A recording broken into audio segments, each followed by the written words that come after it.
تركتم بصمة في تاريخ كرة القدم.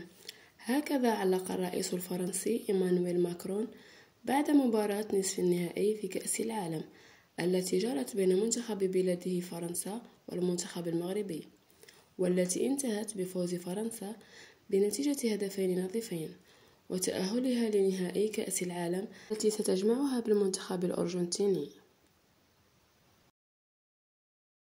حيث جاءت تغريدة الرئيس الفرنسي مرفقة بصورة اللاعب المغربي أشرف حكيمي وزميله في نادي باريس سان جيرمان الفرنسي كيليان مبابي، حيث كتب ماكرون: إلى أصدقائنا المغاربة، تركتم بصمة في تاريخ كرة القدم.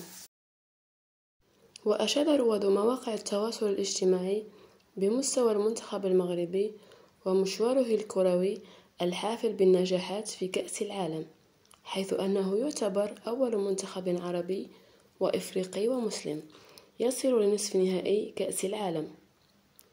وينتظر المنتخب المغربي مباراة تحديد المركز الثالث التي ستجمعه بالمنتخب الكرواتي يوم السبت، في حين سيواجه المنتخب الفرنسي المنتخب الأرجنتيني في مباراة النهائي يوم الأحد.